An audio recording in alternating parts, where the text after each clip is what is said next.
Assalamualaikum warahmatullahi wabarakatuh. Hari ini kita bakal bahas apa sih? Coba simak ya. Di sini kita akan membahas mengenai materi, yaitu materi cerita rakyat. Adapun yang akan kita bahas mengenai cerita rakyat, yang pertama, pengertian, yang kedua, jenis-jenis cerita rakyat, dan yang terakhir, ciri-ciri cerita rakyat. Oke, kita ketahui dulu apa sih itu cerita rakyat. Pengertian cerita rakyat. Cerita rakyat cerita yang berasal dari masyarakat masa lampau yang diajarkan kepada generasi berikutnya. Hal ini sebagai ciri khas khusus untuk negara yang memiliki beraneka ragam budaya dan sejarah yang dimiliki oleh bangsa ini. Jenis cerita rakyat itu ada beberapa, diantaranya 1. Legenda, 2. Fabel, 3. Mite, 4. Hikayat, 5. Cerita jelaka. Selain memiliki jenis cerita rakyat juga memiliki beberapa ciri-ciri, yakni diantaranya 1. Disampaikan secara turun-temurun, 2. Karya nilai-nilai yang luhur, 3. Bersifat tradisional, 4. Mempunyai banyak versi, 5. Disampaikan secara lisan. Oke, mari kita bahas satu persatu mengenai jenis-jenis cerita rakyat. Yang pertama, legenda adalah sebuah cerita yang memuat mengenai asal-usul terjadinya suatu tempat. Maka dari itu legenda sering disebut sebagai sejarah. Oke, mari kita lihat contoh legenda, yaitu legenda Danau Toba.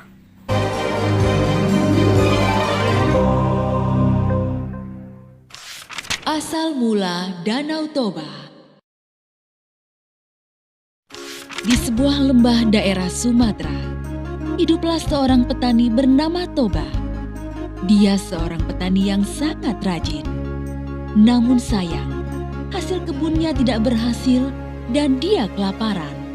Karena lapar, maka Toba pergi memancing di sungai. Lama sekali dia menunggu hingga dia putus asa. Saat Toba memutuskan untuk pulang, tiba-tiba ada yang menarik umpannya. Toba kegirangan dan menarik pancingnya. Wah, ada ikan besar. Seru Toba. Benar saja, di ujung kailnya tersangkut ikan besar bersisik emas. Toba segera membawa ikan besar itu untuk dimasak di rumah. Sampai di rumah, Toba kecewa sebab kayu bakarnya telah habis. Tidak ada kayu bakar di sini. Sebaiknya aku akan mencari kayu bakar ke ladang sekarang. Kemudian, ikan itu pun diletakkan di dalam baskom. Dan Toba pergi mencari kayu bakar ke ladang. Aku akan makan enak hari ini. Seru Toba sambil membawa kayu bakar ke belakang rumahnya. Api sudah mulai menyala. Namun, saat Toba hendak mengambil ikan itu, alangkah terkejutnya ia. Sebab ikan itu sudah lenyap. Yang ada justru berkeping-keping uang emas. Hah? Di mana ikanku tadi? Dan itu uang emas siapa? Namun, saat Toba membuka pintu kamar, alangkah terkejutnya dia. Seorang perempuan tinggi semampai dengan rambut panjang sedang menyisir rambutnya di depan cermin. Wah, alangkah cantiknya perempuan ini. Hei, siapakah engkau ini? Tanya Toba. Perempuan itu membalikan badan dan Toba semakin terpesona. Belum pernah dia melihat perempuan secantik dia. Akulah penjelmaan ikan yang kamu tangkap tadi. Sementara keping uang emas tadi adalah sisik-sisikku. Toba terbengong-bengong. Perempuan itu pun tersenyum. Aku dikutuk oleh Dewata menjadi ikan. Tapi berkat engkau, kutukan itu hilang. Mari kita ke dapur, akan kumasakkan kamu makanan. Kamu pasti lapar. Toba hanya menurut ketika perempuan itu mengajaknya ke dapur. Dengan cekatan, perempuan itu segera menyiapkan makanan. Toba sangat takjub dengan kelihayan perempuan itu di dapur. Dia berkata dalam hati, Seandainya dia ini jadi istriku. rupanya si perempuan itu bisa membaca keinginan hati Toba. Aku mau jadi istrimu, tapi aku punya satu syarat. Kata perempuan itu setelah Toba selesai makan. Toba sangat terkejut mendengar perkataannya. Katakan, apa syaratnya? Jika kita menikah nanti, jangan pernah mengungkit asal mulaku sebagai seekor ikan. Aku tidak akan menanggung akibatnya jika kamu melanggarnya. Toba menyanggupinya. Baginya itu syarat yang mudah. Toba dan perempuan itu akhirnya menikah. Toba semakin bekerja keras di ladang untuk mencukupi kebutuhan mereka sehari-hari. Lalu istrinya mengandung. Toba sangat bahagia. Dia tidak sabar menunggu kelahiran anaknya. Tidak lama kemudian, seorang bayi laki-laki lahir. Toba memberinya nama Samosir. Samosir tumbuh menjadi anak yang sangat nakal dan pemalas. Kerjanya hanya main-main dan keluyuran. Toba masih berusaha bersabar dengan kelakuan Samosir. Jika Toba bekerja di ladang, Samosir tidak pernah mau mengantarkan makanan yang sudah dimasak istrinya. Akhirnya, istrinya sendiri yang mengantar makanan itu kepada Toba. Istriku, kamu jangan terlalu memanjakan anak kita, Samosir. Jika terus dimanjakan, dia malah jadi tambah nakal. Istri Toba tersenyum dan berkata, Bersabarlah Kanda, suatu hari nanti Samosir akan menyadarinya. Aku sudah cukup bersabar, Dinda. Tapi kesabaran itu kan ada batasnya. Suatu hari, istri Toba membujuk Samosir untuk mau mengantar makanan ke ladang untuk Toba. Semula Samosir tidak mau, namun ibunya terus membujuknya. Akhirnya, Samosir mau. Baiklah ibu, nanti aku akan antar makanan ini untuk ayah. Namun di tengah jalan, Samosir malah bermain bersama teman-temannya. Selesai bermain, Samosir merasa lapar. Aduh, lapar sekali aku. Aku makan saja makanan ini. Dia pun memakan makanan yang seharusnya untuk ayahnya. Samosir hanya menyisakan sedikit makanan. Di ladang, Toba tidak sabar menunggu makanan yang tidak kunjung datang. Dia sudah sangat lapar. Apalagi pagi tadi tidak sempat sarapan karena banyak sekali pekerjaan yang dilakukannya hari ini. Di kejauhan, Samosir datang dengan berlari-lari. Kemana saja kamu, Samosir? Ayah sudah menunggumu lama sekali. Samosir tidak menjawab dan langsung memberikan rantang berisi makanan. Betapa terkejutnya Toba, sebab hanya menemukan sisa makanan yang sedikit sekali. Samosir, kamu sudah memakan makanan ayah ya? Kelakuanmu ini sudah di luar batas. Dasar anak ikan. Kemari kamu. Kemarahan Toba tidak terbendung lagi. Tanpa sadar, dia sudah mengucapkan pantangan yang dulu disyaratkan istrinya. Toba memukul Samosir hingga menangis kencang. Samosir pun berlari menuju rumah.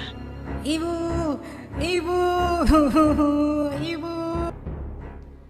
Sesampainya di rumah, Samosir mengadu pada ibunya. Ibu, kata ayah, aku ini anak ikan. Apa benar ibu? Istri Toba merasa sedih karena Toba telah mengungkit asal-usulnya. Kemudian, dia menyuruh Samosir untuk berlari ke atas bukit. Samosir, cepatlah kau lari ke atas bukit, nak, sebelum air bah datang. Baik ibu. Samosir menurut. Maka, segeralah langit berwarna gelap dan petir menyambar-nyambar. Tiba-tiba, air bah muncul dari arah sungai. Istri Toba tiba-tiba meloncat ke dalam air bah dan seketika menjadi ikan kembali. Toba yang bekerja di ladang terkejut karena tiba-tiba air bah datang. Air apa itu? Hah? Ada apa ini? Dia tidak sempat melarikan diri. Toba hanyut dan tenggelam dalam air bah. Segera saja, air bah menggenangi seluruh lembah dan hanya menyisakan pucuk bukit di tengahnya. Di bukit itu, Samosir sembunyi. Namun saat air bah menjadi danau, Samosir pun menjadi pulau. Itulah sebabnya danau itu dinamai Danau Toba dan pulau di tengahnya disebut Samosir. Yang kedua yaitu fabel. Fabel adalah cerita yang tokoh-tokohnya berupa binatang dengan peran seperti manusia. Binatang tersebut dapat berbicara, makan, minum, berkeluarga, dan lain sebagainya. Dengan demikian, fabel tidak hanya sebagai cerita binatang, namun juga sebagai metamorfosis kehidupan manusia. Oke, mari kita lihat contoh dari fabel, yaitu Kancil dan Buaya. Riri, kisah Kancil dan Buaya. Kancil adalah binatang yang cerdas dan baik hati. Semua hewan di hutan sangat sayang kepadanya. Kadang-kadang mereka datang untuk meminta nasihat kepada Kancil. Dengan senang hati, Kancil akan mendengarkan keluhan teman-temannya.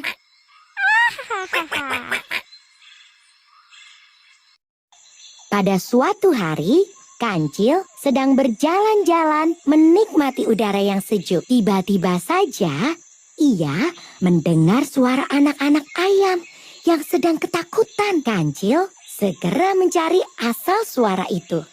Ternyata ada 3 anak ayam terperosok ke dalam lubang. Kancil pun segera menolong mereka keluar dari lubang itu.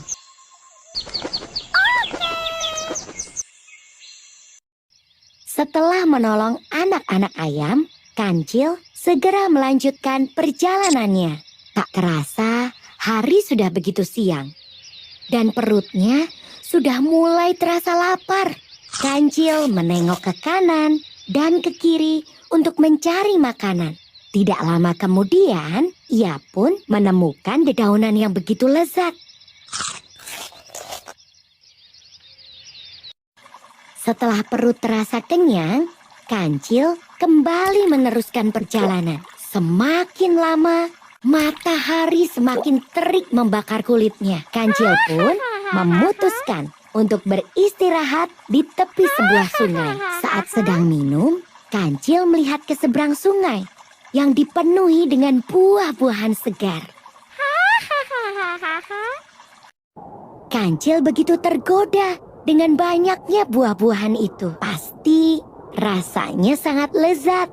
Akan sangat menyenangkan bila ia bisa menyeberang ke sana. Kancil berpikir tentang bagaimana caranya agar ia bisa menyeberang. Kancil terus memutar otaknya agar menemukan sebuah ide.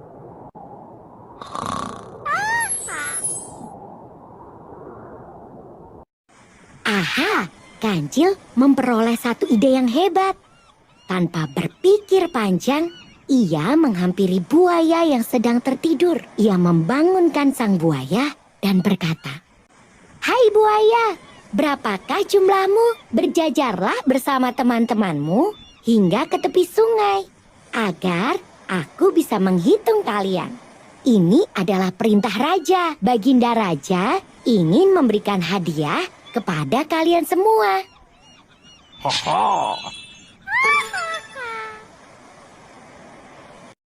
Tanpa banyak bicara, buaya itu berenang ke tengah sungai dan memanggil semua kawannya. Ia menyampaikan berita yang dibawa oleh Kancil. Semua buaya merasa senang. Mereka membayangkan hadiah yang akan mereka terima. Tanpa berpikir panjang, para buaya segera mematuhi perintah Kancil.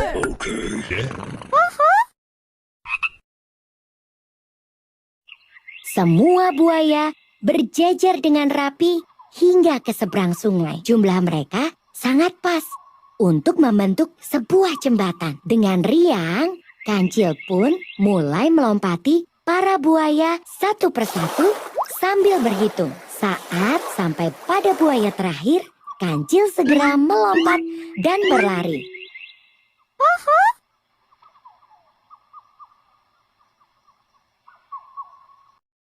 Kancil berlari dengan sangat cepat ke dalam hutan untuk menikmati buah-buahan. Di belakangnya, para buaya menggeram, menahan kemarahan. Rupanya, Kancil telah berhasil menipu mereka semua. Ya, semua itu adalah akal Kancil agar bisa menyeberang sungai tersebut.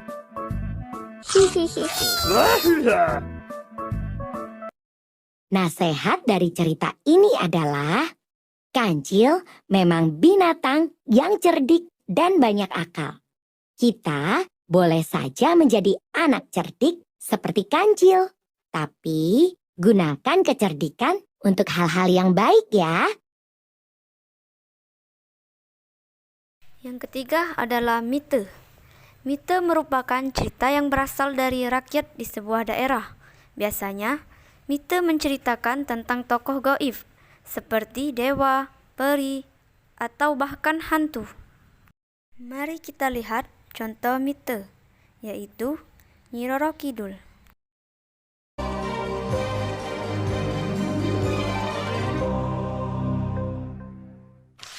Legenda Nyi Roro Kidul. Kisah dari Provinsi Jawa Tengah. Legenda Nyi Roro Kidul adalah salah satu cerita rakyat yang sangat terkenal di seluruh Nusantara. Nyi Roro Kidul dikenal sebagai ratu penguasa Laut Selatan Pulau Jawa. Bagaimanakah asal-usulnya? Pada zaman Kerajaan Pajajaran Purba, hiduplah seorang raja bernama Raja Mundingwangi atau dikenal juga Raja Siliwangi ke-6. Ia dikenal sebagai raja yang senang berburu. Suatu hari, ia tersesat di hutan rimba yang tidak dikenalnya. Setelah semalaman berputar-putar, bertemulah ia dengan putri cantik jelita penguasa hutan itu. "Saya bersedia menolong Tuan keluar dari hutan ini, asal Tuan mau menikahi saya." Mendengar syarat tersebut, raja pun bersedia menikahinya dan tinggal di dalam kerajaan itu. Setelah tinggal beberapa lama, Raja Mundingwangi merasa sudah waktunya kembali ke kerajaannya. Ia segera menagih janji pada istrinya. Sang istri, meski sedih, namun tetap mengizinkan raja untuk kembali ke kerajaannya sesuai janjinya. Raja Mundingwangi diantar untuk keluar hutan. "Kakanda, sesekali datanglah menjenguk hamba." "Jika ada kesempatan berburu, aku pasti kemari." Kepulangan sang raja disambut gembira oleh rakyat Pajajaran. Mereka mengira selama ini rajanya telah tewas dalam perburuan. Permaisuri dan seisi istana pun mengadakan pesta besar-besaran untuk menyambut kembalinya Raja Mundingwangi. Suatu malam, raja yang sedang tidur mendengar tangis bayi di luar. Didatanginya suara itu. Ternyata ada bayi tergeletak di pojok taman.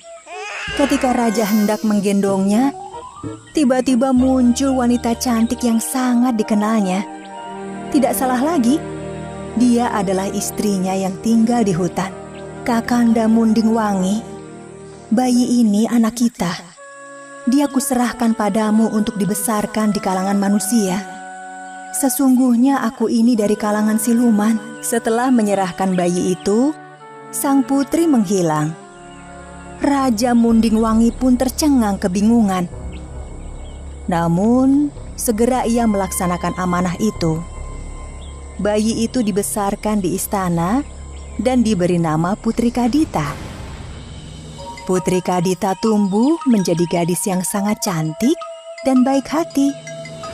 Seiring bertambahnya usia, Raja Mundingwangi ingin menurunkan tahta kerajaan pada anak keturunannya. Akan tetapi ia bersedih karena belum mempunyai seorang putra penerus kerajaan. Meski Raja Siliwangi sudah memiliki seorang putri yang berparas sangat cantik, ia tetap bersedih karena tidak memiliki seorang putra. Demi mewujudkan keinginannya memiliki seorang putra, Raja Siliwangi akhirnya memutuskan untuk menikah lagi. Atas persetujuan putrinya, ia kemudian memperistri Dewi Mutiara. Setelah beberapa waktu, Dewi Mutiara akhirnya mengandung seorang putra. Namun, dengan alasan ngidam dari sang calon putra, Dewi Mutiara banyak memohon permintaan kepada raja. Ada saja permintaannya yang harus selalu dituruti. "Suamiku, aku ingin makan makanan istimewa kerajaan setiap hari. Ini permintaan bayi dalam perutku." Baiklah istriku, akan kuperintahkan mereka untuk memasak masakan istimewa setiap hari. Semua permintaan Dewi Mutiara dituruti. Namun, semakin lama permintaan Dewi Mutiara semakin aneh. Pada suatu siang, Dewi Mutiara kembali mengajukan permintaan aneh yang menyulitkan sang raja. "Suamiku, selama hamil, aku sering merasa aneh pada Putri Kadita. Bolehkah aku meminta satu permintaan lagi?" Katakan saja istriku. "Aku berharap Putri Kadita tidak berada di istana ini lagi, demi kelancaran kehamilan putraku." Raja sangat terkejut mendengar permintaan Dewi Mutiara. Bagaimana mungkin ia mengusir putri kesayangannya dari istana? Karena permintaannya yang sangat tidak masuk akal, Raja tidak mengabulkan permohonan Dewi Mutiara. Istriku, permintaanmu tidak mungkin aku kabulkan. Bagaimana mungkin aku mengusir putriku sendiri? Itu sangat tidak mungkin. Mendengar jawaban sang raja, Dewi Mutiara marah dan kecewa sekali. Ia diam-diam menyimpan dendam dalam hatinya. Ia mencari segala cara untuk bisa mewujudkan keinginannya. Suatu hari, diam-diam Dewi Mutiara memanggil seorang tukang sihir. Dengan suara sedikit berbisik karena takut diketahui raja, Dewi Mutiara bertemu dengan penyihir di taman belakang istana. "Kalau kau bisa membuat Putri Kadita menjadi putri buruk rupa yang berbau busuk, akan kuberi hadiah besar, sangat besar." "Baik, Tuan Ratu." Pada malam harinya, saat Putri Kadita sedang terlelap tidur, berhembus angin ke dalam kamarnya. Angin itu berbau busuk, mirip bau bangkai. Bau tak sedap memenuhi ruang kamarnya. Putri Kadita yang sedang terlelap tidak merasakan aroma busuk dalam kamarnya. Di pagi harinya, saat Putri Kadita terbangun, ia menjerit histeris. Alangkah kagetnya sang putri melihat seluruh tubuhnya penuh kudis, bernanah, dan berbau tidak enak. Apa yang terjadi padaku? Kenapa tiba-tiba tubuhku dipenuhi kudis seperti ini? Wajahku juga penuh kudis. Sang raja yang mendengar kabar itu menjadi sangat sedih hatinya. Ia mendatangkan banyak tabib untuk menyembuhkan penyakit putrinya yang kesakitan. Namun tak satu pun yang berhasil mengobatinya. "Mohon ampun Tuan Raja, penyakit Putri Kadita bukanlah penyakit biasa. Hamba tidak berhasil mengobatinya." Aku mengerti. Ada sesuatu yang aneh pada penyakit putri. Raja mengerti bahwa penyakit putrinya sangat tidak wajar. Seseorang pasti telah mengutuk atau mengguna-gunainya dengan sihir hingga tak mudah untuk disembuhkannya. Masalah yang terjadi ini dimanfaatkan oleh Dewi Mutiara untuk mempengaruhi sang raja. Dewi Mutiara menuduh Putri Kadita akan membawa kesialan bagi seluruh negeri. Karena raja tidak ingin putrinya menjadi gunjingan di seluruh negeri, akhirnya raja dengan berat hati menyetujui usul Dewi Mutiara untuk mengirim putrinya keluar kerajaan. Putri Kadita pun berangkat seorang diri meninggalkan kerajaan. Walaupun perasaannya sangat sedih, tetapi dia tidak punya dendam pada orang yang membencinya. Ia yakin bahwa Tuhan akan membalas atas semua yang menimpanya. ia tetap berjalan sambil menangis.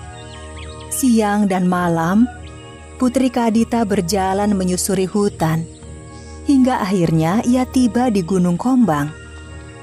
Di sana, ia bertapa, memohon pada Tuhan agar wajahnya dikembalikan seperti semula. Di Gunung Kombang, dia mendengar suara seorang wanita.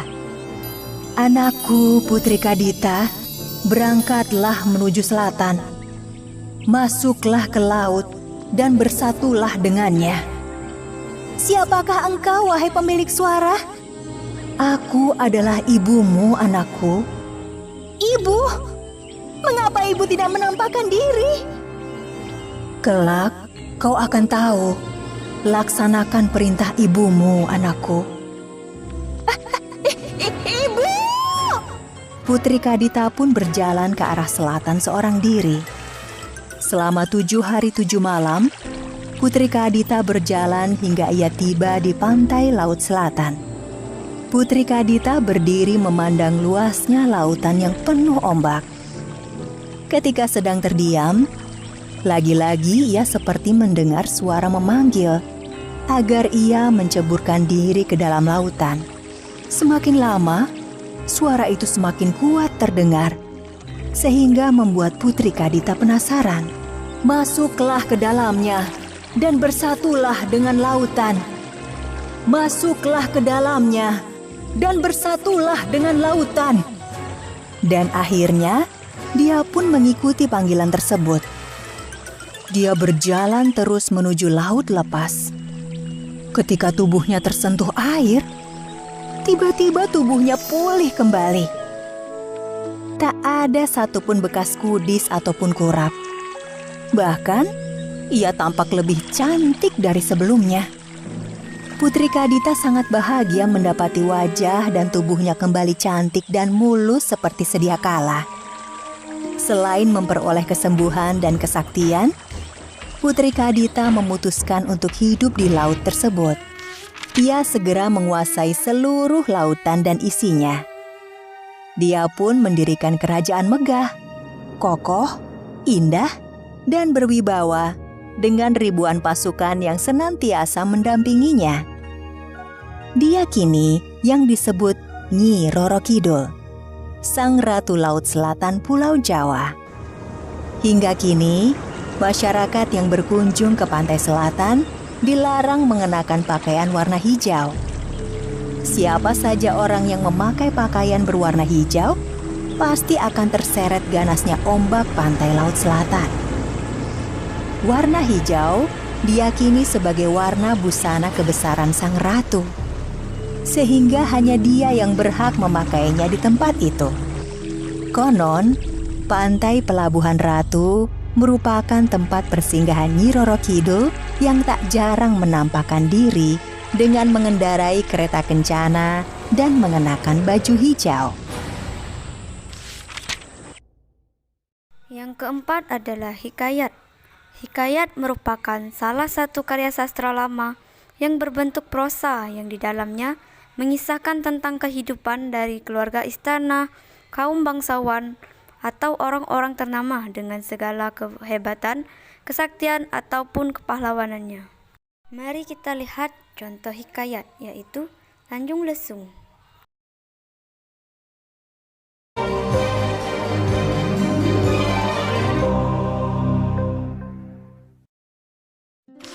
Asal-usul Tanjung Lesung.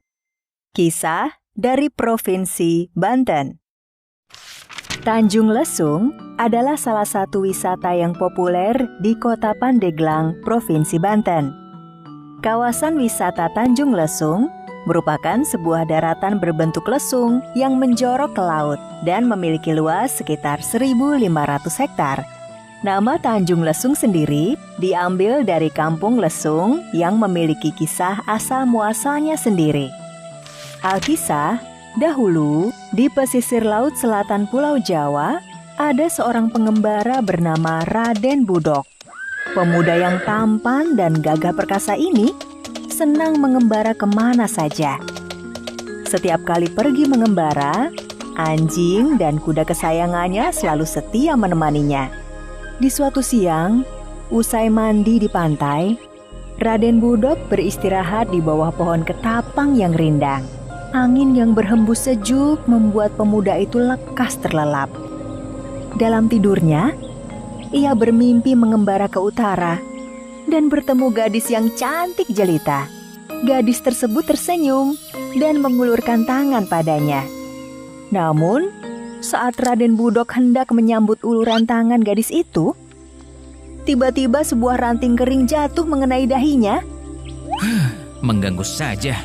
Raden Budok membanting ranting itu keras-keras karena merasa geram tidak bisa melanjutkan mimpi indahnya. Sejak peristiwa itu, Raden Budok selalu membayangkan wajah gadis manis yang ada dalam mimpinya. Karena terus-menerus penasaran, ia memutuskan pergi mengembara ke utara untuk mencari gadis impiannya. Berhari-hari ia berjalan menapaki jalan-jalan terjal. Akhirnya, Raden Budok sampai di sebuah tempat tinggi yang bernama Tali Alas atau kini disebut Pilar. Dari tempat itu, Raden Budok melihat pemandangan samudra biru dan pantai yang indah. Ia beristirahat sejenak dan menikmati sisa bekalnya. Sementara itu, kuda kesayangannya dibiarkan mencari rumput segar. Sedangkan anjingnya asyik berburu burung puyuh di antara semak-semak. Merasa sudah cukup beristirahat, Raden Budok melanjutkan perjalanannya menuju pantai Cawar. Sesampainya di pantai itu, Raden Budok turun dari kudanya dan segera menuju ke tepi pantai. Wah, sejuk sekali air pantai ini. Selesai membasuh dan membersihkan badannya, ia kembali menghampiri kuda dan anjingnya. Ayo cepat berdiri, kita lanjutkan perjalanan. Kedua binatang itu bergeming, tidak meringkik dan menggonggong. Raden Budok keheranan melihat kedua hewan peliharaannya itu. Rupanya, kedua hewan itu sangat kelelahan setelah menempuh perjalanan panjang, sehingga menggerakkan badan pun sulit. Hal ini membuat Raden Budok kesal. Baiklah, kalau kalian tidak mau menuruti perintahku dan tetap diam seperti karang, akan kutinggalkan kalian di sini. Ternyata ucapan Raden Budok menjadi kenyataan. Kedua hewan peliharaannya berubah menjadi batu karang. Tidak ada pilihan lain. Raden Budok akhirnya melanjutkan perjalanan dengan berjalan kaki. Ia tetap bertekad untuk menemukan gadis yang ada dalam mimpinya. Ia berjalan tanpa lelah dan tanpa menghiraukan pakaiannya yang lusuh dan badannya yang berdebu. Sekian lama berjalan, ia menghadapi sebuah rintangan. Banjir besar datang ketika ia akan menyeberangi sungai. Lebih baik aku istirahat dulu sambil menunggu air surut. Baru sejenak Raden Budok merebahkan tubuhnya, tiba-tiba terdengar bunyi lesung dari seberang sungai. Ia terperanjat dan hatinya berdebar kencang. Aku yakin gadis itu tinggal di kampung seberang sungai ini. Raden Budok sudah tidak sabar lagi menunggu air surut. Akhirnya, ia memberanikan diri menyeberangi sungai tersebut. Dengan segenap kekuatannya, ia berhasil menerobos banjir. Ia pun sampai di pintu masuk kampung tersebut. Lelah menerobos banjir, Raden Budok memilih beristirahat sejenak sambil mengamati tempat sekitarnya. Namun, lagi-lagi alunan bunyi lesung yang merdu kembali terdengar. Raden Budok semakin berdebar. Ia pun segera berdiri dan melangkah pergi menuju sumber bunyi lesung tersebut. Semakin masuk ke dalam perkampungan, bunyi lesung semakin keras terdengar. Ketika ia tiba di depan sebuah rumah, 4 gadis sedang asik bermain lesung atau ngagondang. Rupanya, bermain lesung merupakan tradisi penduduk kampung itu ketika akan menanam padi. Hanya hari Jumat tradisi main lesung dilarang. Bagi mereka, hari Jumat dianggap sebagai hari keramat. Raden Budok terpesona menyaksikan kelincahan mereka mengayunkan dan menumbuk alu ke dalam lesung secara bergantian. Ia juga terkagum-kagum pada seorang gadis yang menjadi pemimpin dan memberi aba-aba sembari mengayunkan tangannya. Rupanya, gadis itu bernama Sri Pohaci. Gadis itu persis seperti yang ada dalam mimpiku. Raden Budok berbinar senang karena gadis yang ia cari ada di depan matanya. Ia terus memandang gadis itu hingga Sri Pohaci sadar ada yang memperhatikannya. Ia pun segera memberi isyarat pada teman-temannya agar menghentikan permainan ngagondang. Gadis-gadis itu pun berhenti dan bergegas pulang ke rumah masing-masing. Raden Budok rupanya mengikuti Sri Pohaci pulang ke rumahnya. Sampurasun, permisi. Rampes. Maaf kalau kedatangan saya mengganggu. Bolehkah saya menginap di rumah ini, Ibu? Maaf, Kisanak ini siapa? Dan perlu apa? Nama saya Raden Budok, Bu. Kebetulan saya mampir di kampung ini. Jika diperkenankan, izinkan saya menginap di rumah ini, Bu. Maaf, Raden. Penghuni rumah ini hanya saya dan anak gadis saya. Saya tidak berani menerima tamu laki-laki, apalagi jika menginap. Mendengar jawaban penolakan Nyi Siti, Raden Budok merasa kesal. Namun karena hari sudah gelap, ia pun memutuskan untuk beristirahat di balai-balai bambu yang berada di dekat rumah Nyi Siti. Aku tidur di sini saja. Ia pun tertidur pula hingga pagi. Sebelum bangun, hidungnya merasakan aroma wangi yang menyegarkan. Begitu ia membuka matanya, seorang gadis cantik berdiri di sampingnya. Silahkan diminum, Raden. Hai, nama kamu siapa? Dan dari mana kamu tahu namaku? Namaku Sri Pohaci, anak Nyi Siti. Ternyata, diam-diam Sri Pohaci jatuh hati pada ketampanan Raden Budok. Setelah beberapa hari tinggal di kampung tersebut, Raden Budok berhasil menjalin kasih dengan Sri Pohaci dan meminangnya. Nyi Siti pun merestui pernikahan demi kebahagiaan anaknya. Setelah menikah dengan Sri Pohaci, Raden Budok pun menetap di kampung itu. Setiap kali istrinya bermain lesung bersama gadis-gadis kampung, ia selalu datang menyaksikannya karena senang mendengar nada lesung itu. Sesekali, ia belajar memainkan lesung. Semakin lama, Raden Budok semakin senang bermain lesung hingga lupa waktu. Saking senangnya, ia tetap bermain lesung walaupun hari Jumat. Larangan istrinya bahwa main lesung hari Jumat adalah pantangan tidak dihiraukan. Hai Raden Budok, ini hari Jumat. Pamali memainkan lesung di hari Jumat. Perilaku Raden Budok semakin menjadi-jadi. Ia terus menabuh lesung sambil melompat-lompat kegirangan ke sana kemari seperti seekor monyet ekor panjang. Lihat, lihat, ada lutung main lesung. Raden Budok tidak menyadari jika dirinya telah menjadi seekor lutung. Alangkah terkejutnya ia setelah melihat tangan dan kakinya dipenuhi bulu-bulu. Setelah meraba wajahnya dan merasa penuh dengan bulu, ia pun lari terbirit-birit masuk ke dalam hutan di pinggir kampung tersebut. Sejak itu, Raden Budok menjadi lutung dan tidak pernah lagi kembali ke wujud aslinya sebagai manusia. Sementara itu, Sri Pohaci merasa sangat malu atas peristiwa tersebut. Karena tidak kuat menanggung malu, ia pun pergi dari kampung halamannya secara diam-diam dan hilang entah kemana. Menurut cerita, Sri Pohaci telah menjelma menjadi Dewi Padi. Untuk mengenang kemahiran Sri Pohaci bermain lesung, penduduk setempat menyebut kampung itu dengan nama Kampung Lesung. Namun, karena berlokasi di sebuah tanjung, maka kampung itu diberi nama Tanjung Lesung.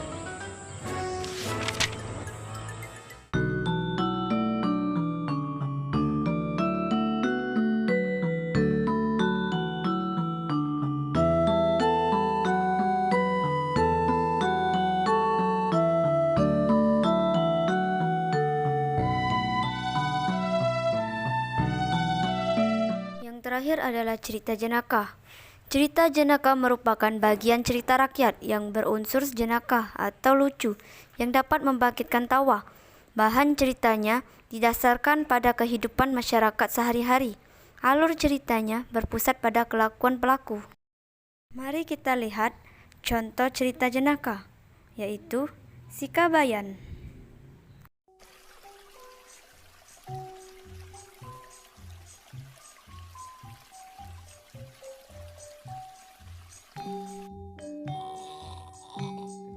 Kabayan, lahe es ulang teuing. Eueuh pisan gawe nasi akang mah. Malah ngara tutut atuh ka ditu jeung dengan sangu. Kemana galena? Ka ditu ka sawah, nalebang masuk di sawah nu meneng ngagaru geura. Leos si Kabayan lempang ka sawah sarta neangan sawah anu tos meneng ngagaru. Didinya katembong tututna loba lantaran caina herang. Jadi katembong kabeh. Tutut amah loba, pating goletak. Tapi barang ditegas-tegas ku si Kabayan, katembong kalangkong langit dina ciai sawah. Manehna ngarasa sian, ningali sawah sakitu jerona, padahal mah sajangkal-jangkalan acan ge henteu jerona.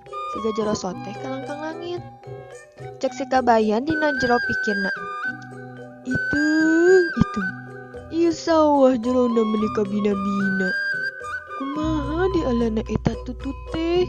Lamun nepi ka teu beunang, ring era teuing ku situng.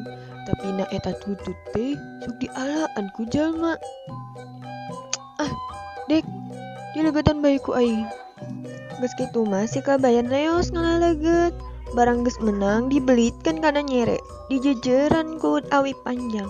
Sabab pikirna rek ti kajauhan bae ngana tututna moal deket-deket sawah da sieun ti kacebur.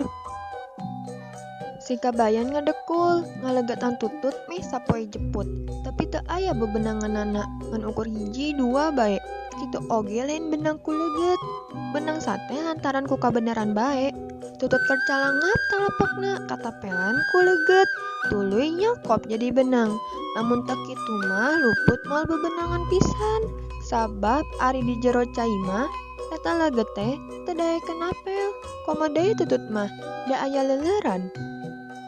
Di imah bari ngadagoan, Nyi Iteng geus ngalas salam, sereh jeung koneng keur ngasakan tutut. Lantaran si Kabayan can balik keneh bae, tuluy disusul ku Nyi Iteng ka sawah. Kasampak si Kabayan keur ngalegetan tutut. Ih, Kabayan. Nah ngalah tutut meni kudu dilegetan sagala. Kumaha atuh da sieun jika cebur akang.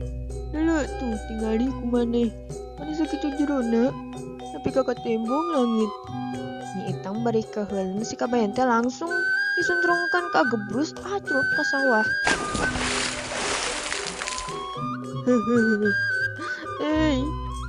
Dadeet geuningan. Oke, terima kasih. Semoga ilmunya bermanfaat. Wassalamualaikum warahmatullahi wabarakatuh.